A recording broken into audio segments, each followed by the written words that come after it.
I would like to call the City of Twinsburg Caucus meeting for February 23rd. March 9th. March 9th.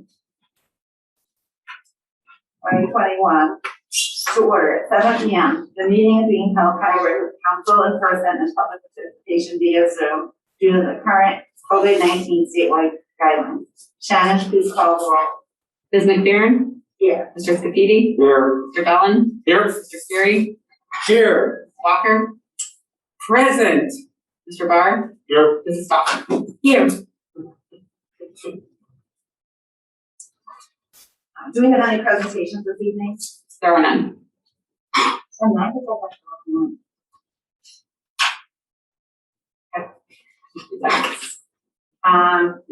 there any items for discussion?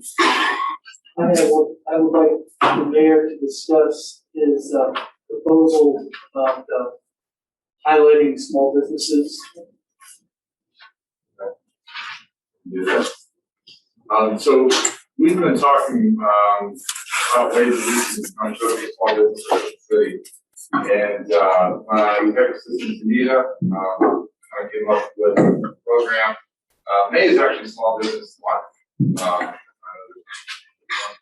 Things, but rather than just doing something for 1 month, we kind of came up with a program to kind of showcase businesses throughout the year.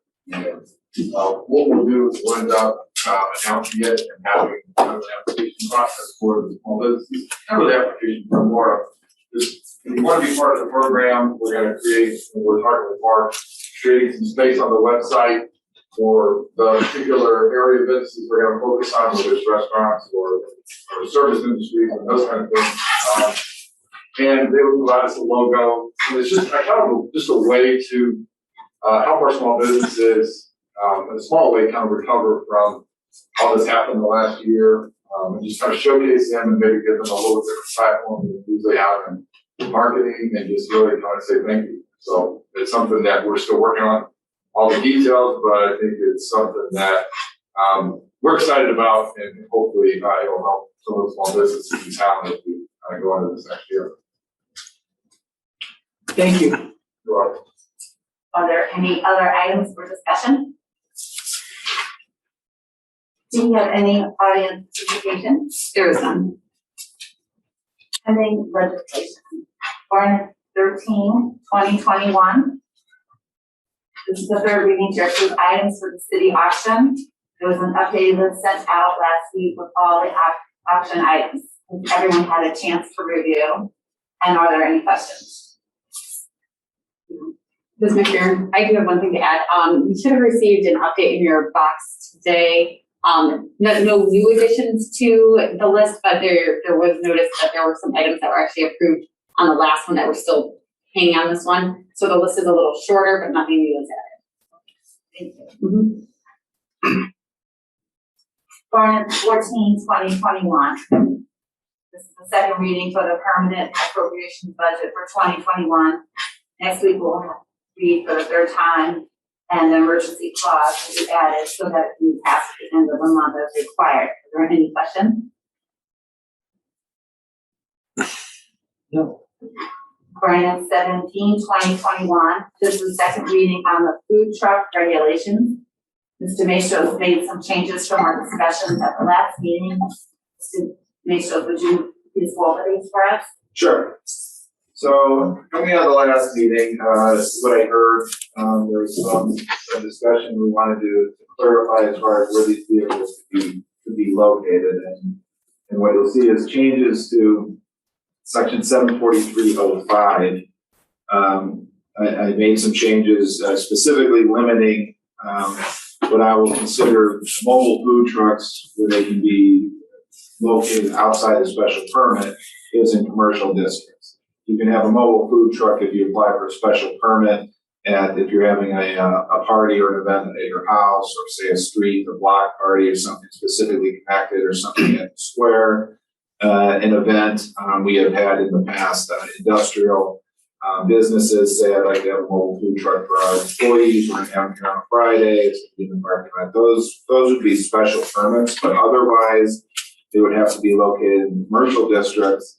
and located within the requirements that we have in the ordinance, primarily that being can't be within a certain distance to a primary school, and you can't be within a certain distance of an established food operation.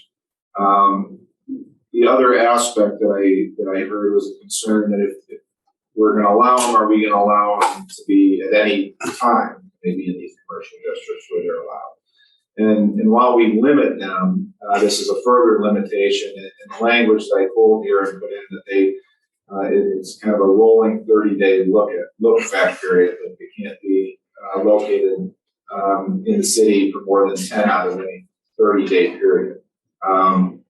This is a limitation that puts the, I guess, the burden on the food truck operator that if they want to be at a certain location on weekends, for example, they can do that over the course of a month or throughout the summer.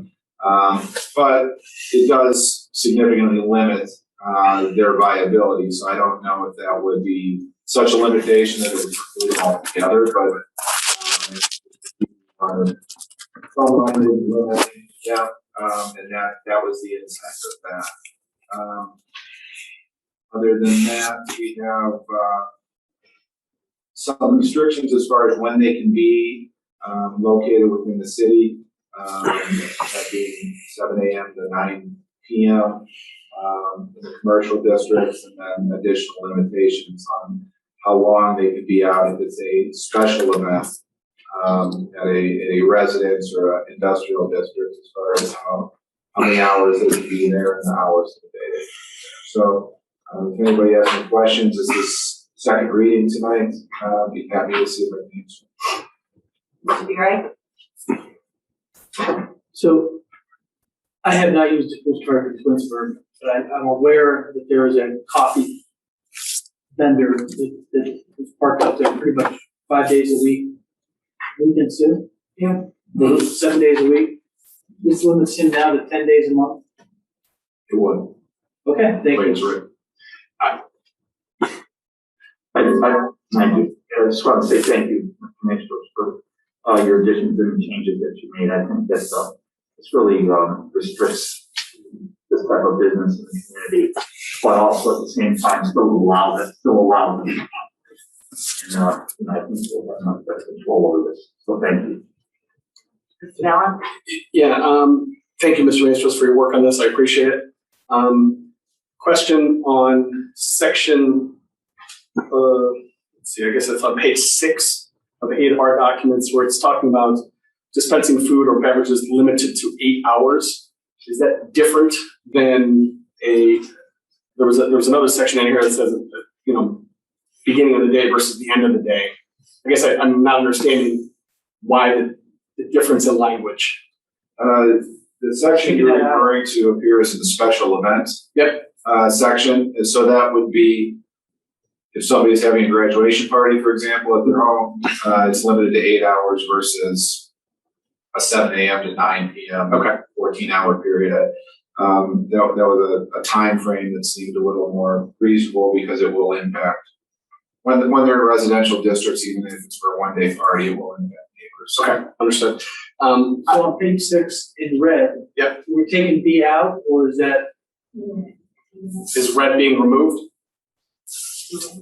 Red is not being. I didn't think so. Yeah, the red is not being removed. Okay, I guess I was confused with why there was blue and why there was red.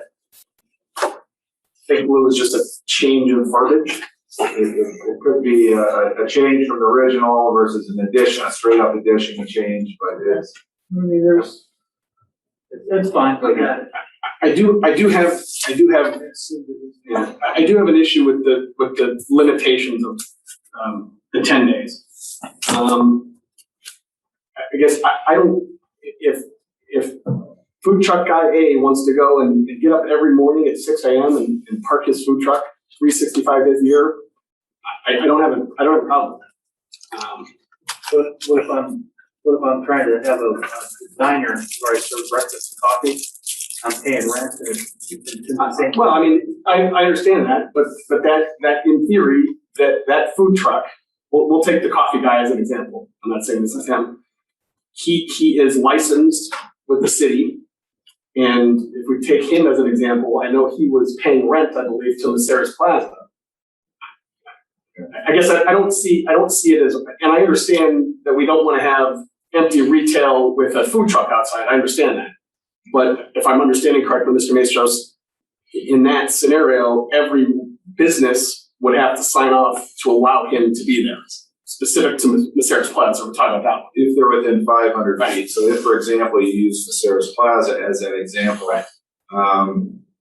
my measurement, there is no location in Maceras Plaza that is outside 500 feet from an established restaurant. So any established restaurant, any and all of them that are within that 500 feet would have to sign off. Yeah.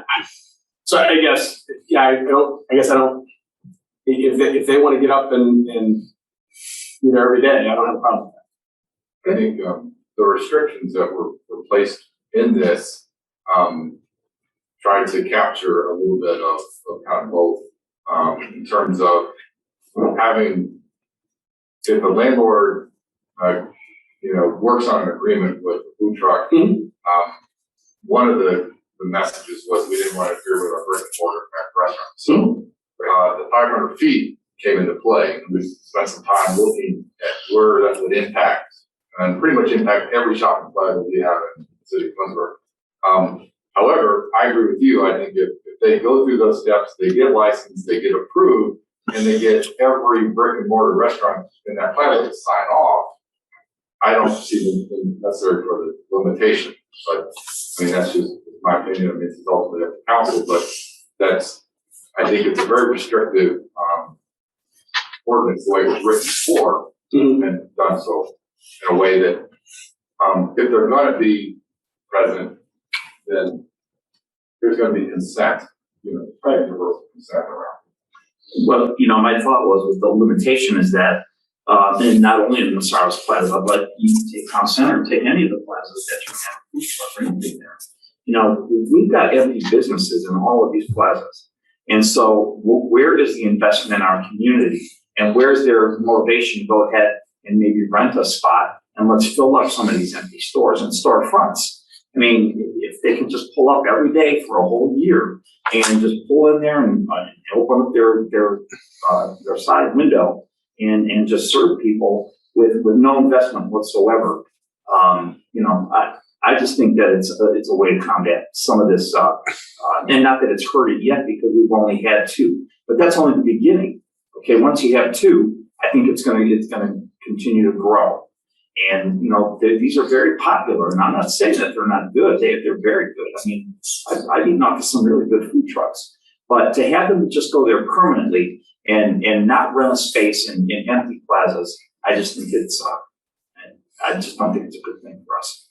Well, and I don't, the plazas aren't, they're empty, but I don't know if they can, we have to think about the traffic of people coming in there too. Is it like the plazas I'm thinking, the Giant Eagle Plaza? If you get more than, is it restricted to only one food truck? Or 3 food trucks go in that area? None. Oh, none can go because, unless they get permission from everyone. Right, if they get permission from everyone, then Right. that's not going to happen. To Giant Eagle. Yeah. Right. I mean, Giant Eagle's lease restricts food Right. going anywhere near. I don't disagree with what you're saying in terms of empty retail space. But on the other hand, I don't feel that that's our job to fill that retail space. No, it's not our job to fill it, but it's our job to try to assist them and make it a place that's conducive to doing that, rather than having people just set up tents or stands outside of their doorway or within 500 feet of their doorway.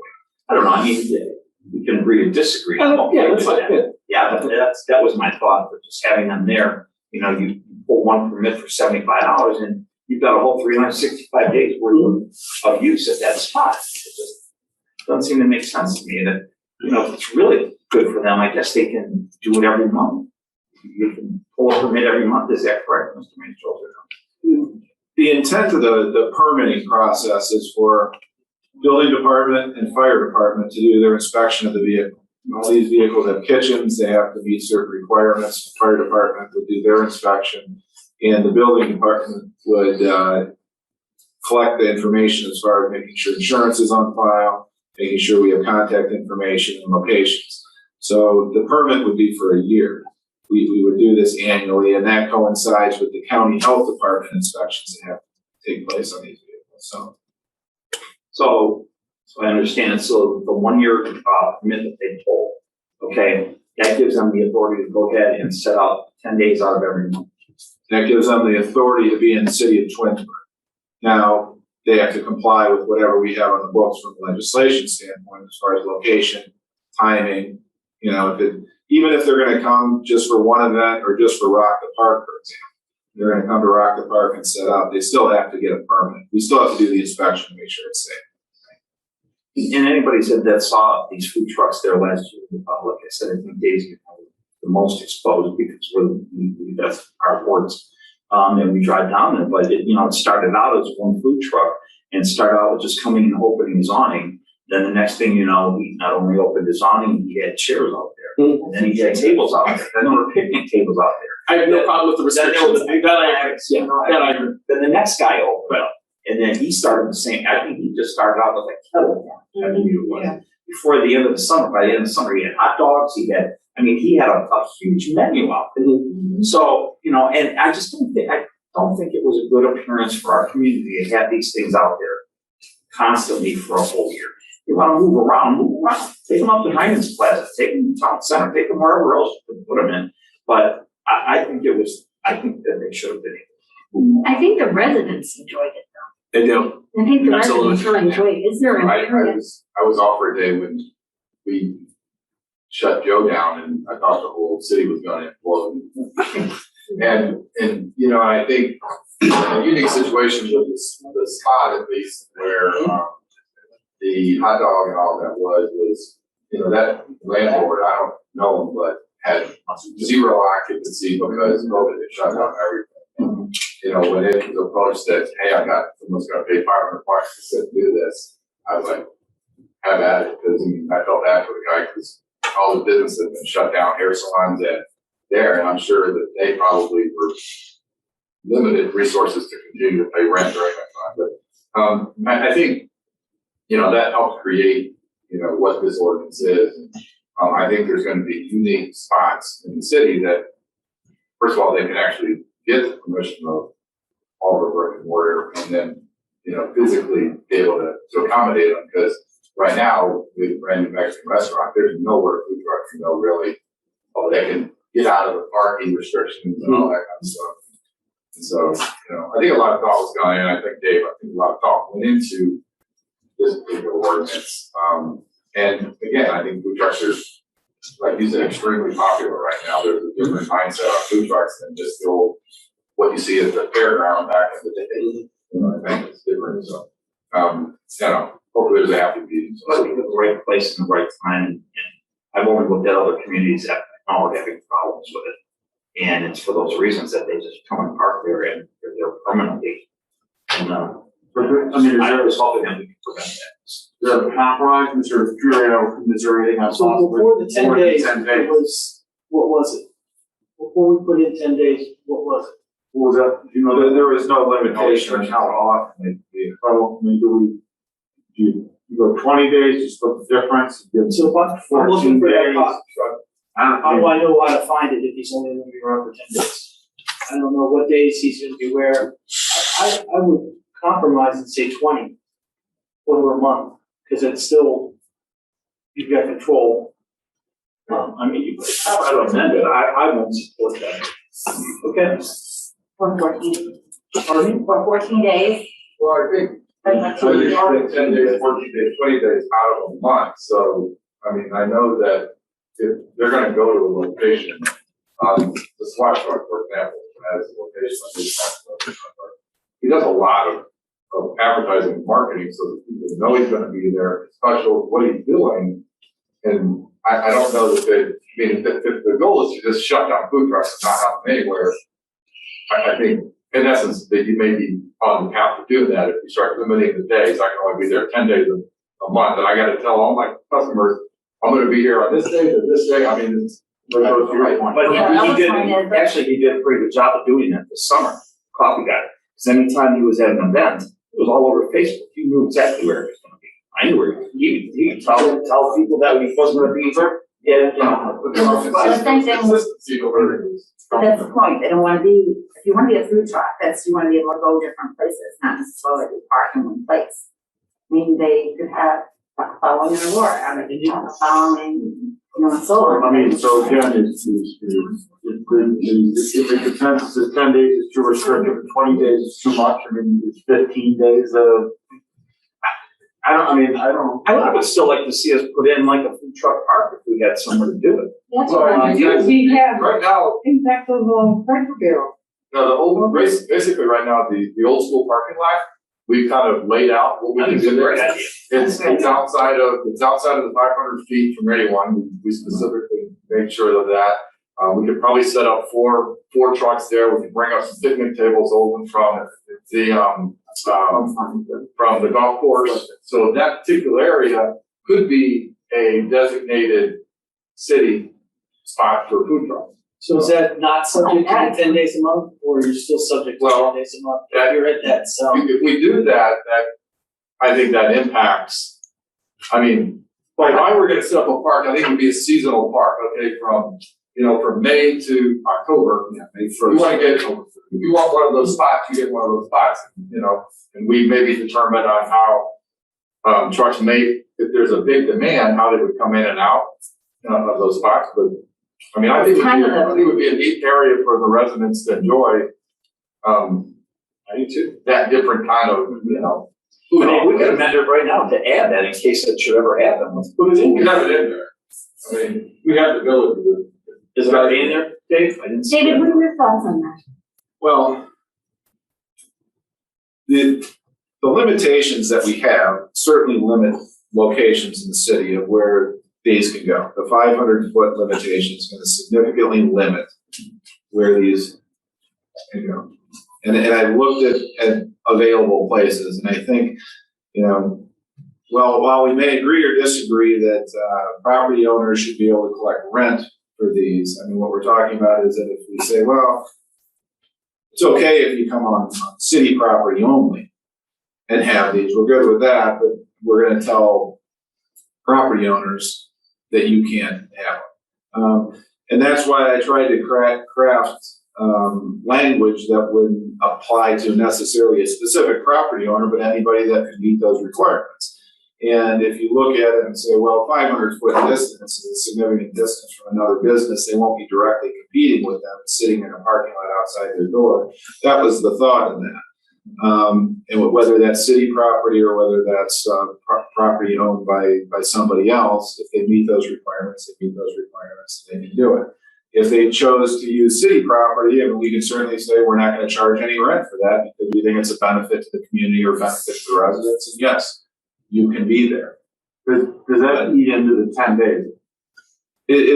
The 10 days applies anywhere in the city. I mean, if you're going to go one day and do a block party, you only have 9 days left in that 30-day period. Yeah, I think if I'm understanding correctly, I think the 500-foot restriction, I think takes care of most of what I'm understanding your issues to be, i.e. Maceras Plaza and those kind of things. Because I don't think everybody in there is going to sign off.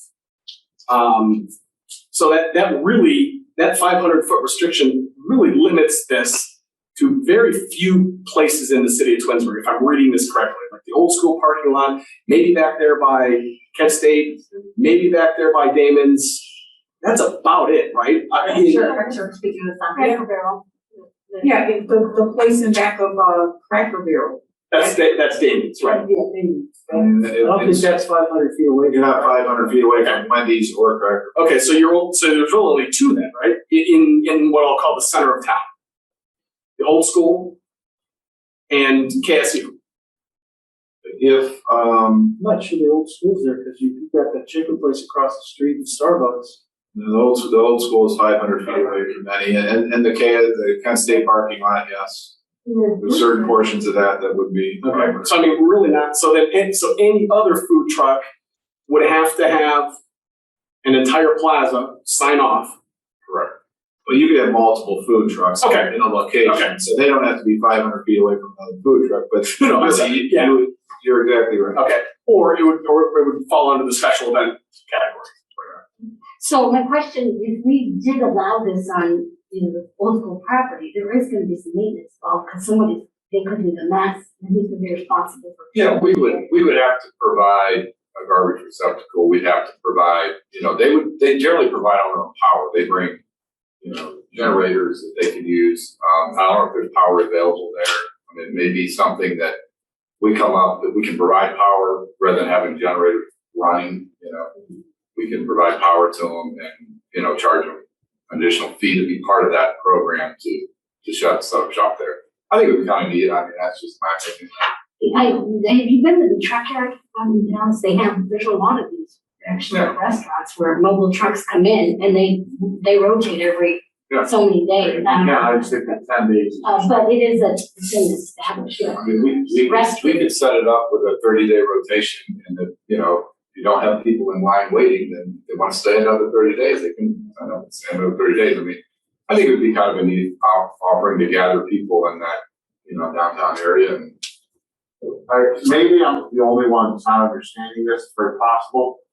We're talking about this, instead of a 10-day restriction on them being in the city. Currently, we do. That doesn't make sense to me. We're set up a food product where you can basically spend 2 days a week. So we would have to amend And this. I just find that extremely restrictive if we want to truly take advantage of a site like the old school for this. That's just my 2 cents. So then, but we just put that in there, if you have a food truck area or park, okay? Then you're immune to, yeah, so in other words, then they're restricted everywhere except from those 2 areas. Or those, and anywhere else it's prohibited. Because according to this, and what I'm hearing that South Plaza's out, typically, on Center's out, right behind Cracker Barrel's out, so they're out. So okay, well, not change this to say they're prohibited except where, we name the spots and then have it wide open. They can rent for a year or a season or whatever you want to make it. But that's what it says. The only difference to that is that if a Masara's Plaza or behind Cracker Barrel has the other established restaurants sign off that they have no objection, they're allowed in there, because then it wouldn't be, we didn't want to create something that would compete with our established brick and mortar restaurant, but we wanted to keep that option. And if they're like, so-and-so, this food truck is not going to compete with me, I'm fine. If it draws traffic to behind Cracker Barrel to I'm all for it. You might get that. I wanted to keep that option open. So the way it's established right now is that without other established restaurants signing off, it's very limited as far as where these food trucks could go.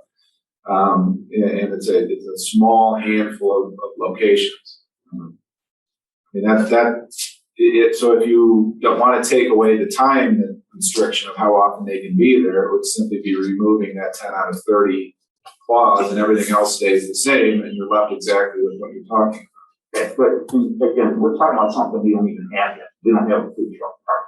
So if we pass it, then we've done other things, so then we amend it when the time comes to provide for that, and we amend the whole thing.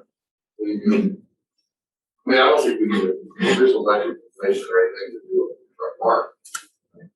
You just tell them that there's only 2 spots that are open in the city. One's the old school parking lot and the other is the Kent State parking lot. If you would, and you get told that when you go to get the permit. Oh, yeah, that's what I said. So they're prohibited everywhere else. Yeah. But they're Right, really not. so the Macero's issue is solved. Right. We could still have the guy sell coffee all day, whenever. Elsewhere. In the middle of nowhere. Mr. Maestros, do you need a motion then to remove that clause at this point? If that's, by 2 weeks from now for the 3rd reading, if that's the direction the majority of council is leaning, we can certainly do that. Okay. That clean copy to you with everything else remaining that we talked about. Okay. About the dates, limiting the date, is that the one you're? No, so it would be on page 3 here, it would be section 743.05B4. It's the last paragraph that says, it is the intent of these regulations to govern the temporary and limited use of a mobile food vehicle, not to approve them on a permanent regular basis, and this is where it talks about the 10 out of 30 days. Basically, we just, if I'm understanding correctly, we just remove that paragraph. And then we're good because the space restrictions limit us to essentially 2 areas in town. Second, Mr. Bellin's motion. Yeah, you're in Caucus. But yeah, Okay. That's what it would take. I understand. Okay. I'm sorry to take up so much time. Is there anybody who's concerned that having a food truck in one location for 30 days is maybe not a great idea though? I mean, I just don't, I mean, you know, I think of, I don't know. I mean, in an amusement park or, you know, fairs, they come and go. They can sit for 30 days. They have to leave every night. They're not there. Oh, they for 30 leave every They have to leave every night. Drive in and they See, in drive the out. truck or the truck stays. They have to leave every night, they have to take their garbage, they have, I mean. Okay, so that Joe's truck left it. I'm sorry. I didn't realize they left too. I said it's not, we don't get coffee They there. closed it up, yeah. I didn't leave my house that summer, so I didn't realize it was. Okay, all right, thank you for clarifying. Any other comments? Moving on to ordinance 18/2021. This ordinance is for the purchase of upfitting of a 5-ton dump truck for use by the service department. This purchase is on the 2021 approved capital improvement budget, and the reason for the emergency is to get the truck ordered as soon as possible. Are there any questions on that? Resolution 19/2021. This is for the appointment of 4 members to the Parks and Recreation Commission. Resolution 20/2021. This is for appointing 4 members to the Environmental Commission. Moving on to miscellaneous. Does anyone have any miscellaneous items to discuss? Okay, then our I have something. For the mayor. I got a call from a resident, and he told me about dog park. Excessive dog park. But they were told to call me through your office, okay? And so I think it was directed in the wrong place, and I don't know, because all I would do is, I don't know where it would go. I'd probably call the police department, or I'd call you and say, what do we do with this? Because, they got a problem. So I think that, I think it was directed in the wrong area. So I hope that It came to my office. you come to the mayor's office, tell me to call you.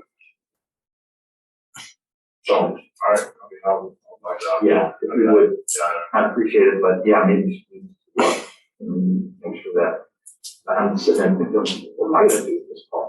I'm gonna call the police department. There's something that still needs to be done? Yeah. Okay. Do you send me the information or? Yeah. Okay, yeah, I'm not sure how that happens. And then I'll be real quick on signs. Okay, I did some looking into that. Remember, I had that concern about the sign coming into Twinsburg. And, I understand, and I talked to Shannon, she did some research on it. And, that was approved by the architecture review. But, and I know in the past they never did approve those because we had sign programs for every strip plaza in the city. And I don't know if the sign programs have changed, for our ordinance that gave them the authority to go ahead and make that change to that sign. Because, and I know the sign agreement, I guess, is between the business and the property owner. But by the same token, if, I don't know, that's what I'm asking. I don't know where these sign programs for each plaza start at. And I don't know what governs them, but I think that, if we start approving things like that, I know the only ones that we had that were different were from national companies that were coming in town. That's their logo, and you kind of had to go with it. Dollar General, State Farm, stuff like that. But, I don't know. I think that again is treading on a dangerous area that we start letting all different signs pop up in our plazas. So, And Mr. Scafini, if I could, when you brought that up and we did look into it, determined that the applicant did go through the process, right? We've addressed how that happened with the building department.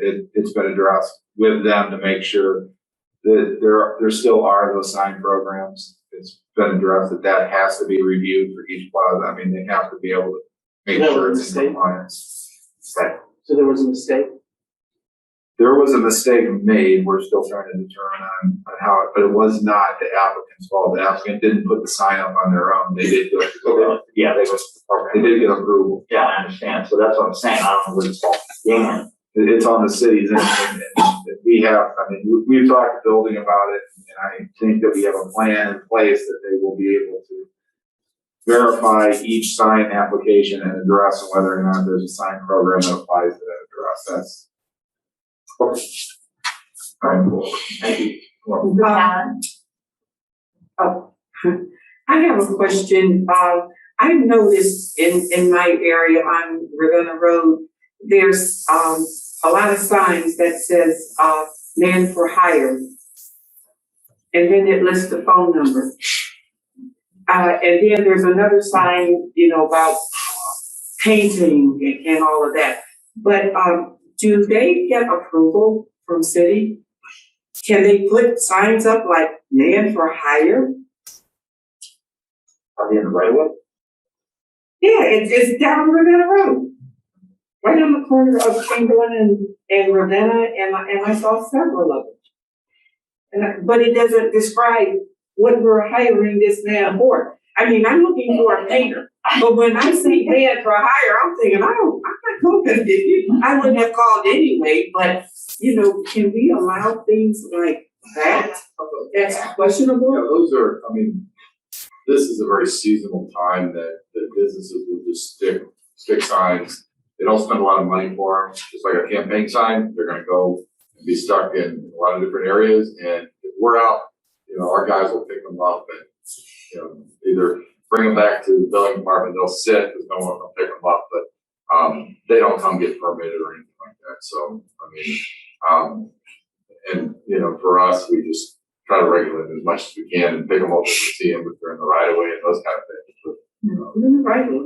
yeah. You can just let the building department know and they'll go out and get them. Anyone else have anything? This is Karen. If we could just take a minute, because I know we're already over time. I sent everyone an email about the capital improvement board. Did everybody get a chance to read that? And if you guys have any questions, or do you guys have an idea of which route you want to go?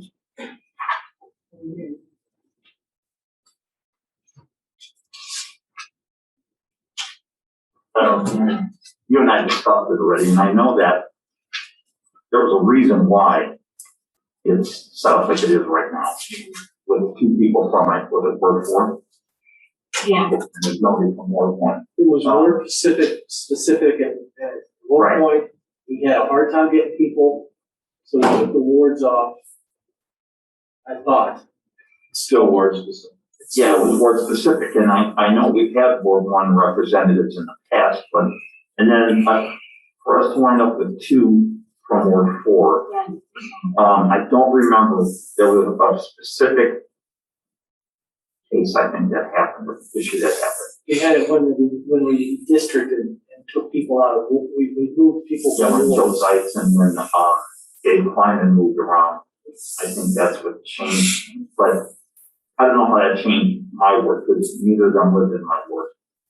Those two guys have switched boards, they went from 4 to 5, you know. So that's what changed that, and that changed the planning commission, I think it was at the time. So, yeah, would I like to see somebody from Ward 4 on there? Yeah, but I think that, we've got a really good capital improvements board right now. I've represented capital improvements for a couple of years now, and I think they all do a really great job. So, whether we change it or not, I'll do what the majority wants to do. We'll let the term expire and fix it the next time. Yeah, Yeah, let's do that. I think that's a good idea. Yeah, I'm not willing to, I don't think we need to whack this bill right now. So in order to do that, we just need to change the codified So would you like us to prepare something to present at the next meeting that you have considered non-sport specific? You set it up so that it changes it for a period of time, not to exceed, that way it goes back and we don't have to address it again. Or Dave, can we do an exemption right now and leave it the way it is, and then it goes, because it's set up as word specific. It's currently set up as ward specific, so, but that board will not meet until late summer, early fall. So what we could do is bring legislation at the next meeting to remove it as ward specific. Now, when council is appointing board members, you can certainly consciously look at where you're appointing members and try, if you want to try to spread it out among the wards, you have that right. But at least it allows us to keep the current members going forward. And if in the future you want to change it, we can change it. This isn't a charter, this is a code section, so I can bring that to you for 2 weeks from now. Yeah, That's good, yeah. so then it'll be non-word specific after we pass that. And the next time we appoint, then it's up to us. Got it. Thank you. Okay. Any other compensation questions? Then our Caucus meeting is adjourned at 7:41.